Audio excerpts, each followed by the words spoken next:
Hey everybody, it's Matt Mayoka from NBC Sports Bay Area bringing you an update on the Wednesday. What is it, week 16? Does that sound right? 13, 14? I think 15. Week 15, 49ers getting ready to face the Miami Dolphins in Miami, or actually, I think it's Miami Gardens, Florida, where the stadium is. And so bringing you an update from 49er land.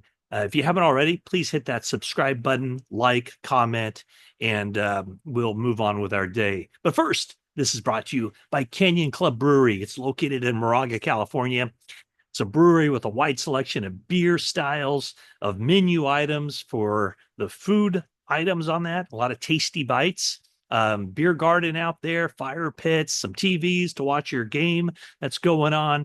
And it's located, as I mentioned, in Moraga. It's coming soon to the Livery in Danville. So check that out, whether you go to the Moraga, the original location, or the soon to be open location at the Livery in Danville. Hey, one thing I just wanted to note was that, and I didn't talk about this on any of the previous videos that I've done, but on Tuesday, the 49ers released Ambry Thomas off of waivers. So as you recall, back in training camp, I didn't think he was going to make the team. He wouldn't have made the team. He sustained a broken forearm in that first preseason game in Nashville, and he goes on injured reserve.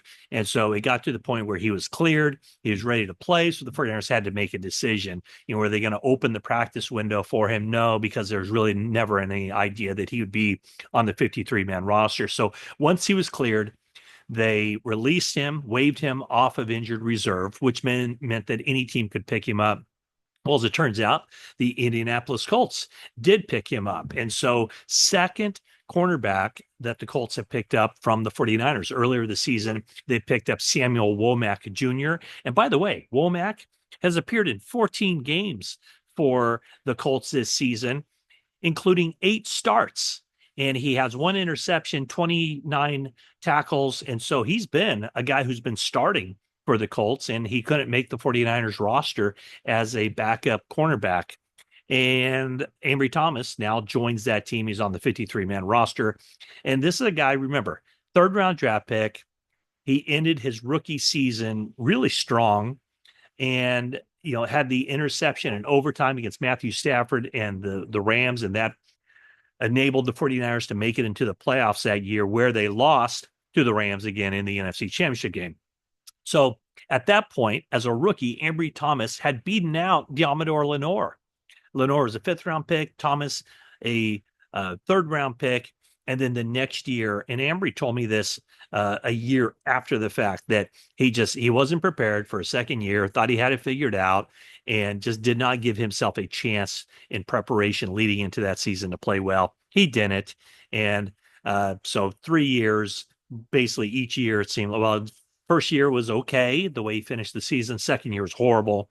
Third year was okay, but then last year he got benched in the playoffs as well. So 49ers really made a priority to improve the cornerback position, and I think they did, and they have, and that defense looks a lot better right now without Ambry Thomas than it did look with him. Okay, let's go through the injury report. Actually, while I'm talking about the defense, someone in the media room came up to me I'm not going to say who it was, but it doesn't really matter. But someone came up to me and said, "Hey, did you report that Nick Sorensen is going to be back as defensive coordinator for the 49ers next year?"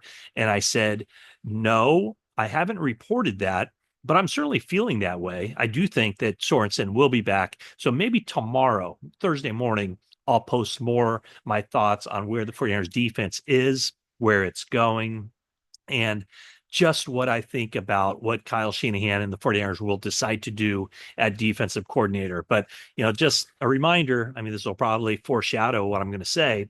49ers right now ranked 3rd in the NFL in total defense, and that's yards allowed per game. And with all of the stuff that's happened on that defense, all the new faces on the defensive line, no Dre Greenlaw, Hufanga out for most of the season, just a lot of the stuff that's going on. I find it interesting that the 49ers defense has been as good as it has been. Okay, 49ers injury report for this week. Trent Williams, ankle injury, did not practice on Wednesday. And if you're looking for him to come back at some point in the season, probably it's not going to happen. In fact, Kyle Shanahan said on Wednesday that it's just getting closer to, shutting him down for the season each week this goes on. So that means Jalen Moore, the onus is on him to continue to start. Although he was limited in practice with a hip injury, but the more Jalen Moore plays, the more film he puts out there, the more of a chance that he will have an opportunity to prove to some team around the league that he can be a starting tackle in the NFL next season. And also probably makes it unlikely or less likely the 49ers would be able to retain him as a free agent. So keep an eye on Jalen Moore these next 3 games. Isaac Guerendo did not practice due to a hamstring injury. That's kind of been the knock on him through college. A talented guy, but just hasn't been able to stay on the field much at all. So Guerendo right now dealing with a hamstring injury. So we'll see what the 49ers do or how they have to proceed against the Dolphins. Certainly Patrick Taylor Jr. would be the next man in line for that. Guys who are limited to practice, Dre Greenlaw looks like he'll play on Sunday, and Bosa was limited, as was Malik Mustafa. So that's kind of the situation with the 49ers from an injury standpoint. And let's see, with Greenlaw, I talked a lot about him being kind of the priority for the 49ers to re-sign.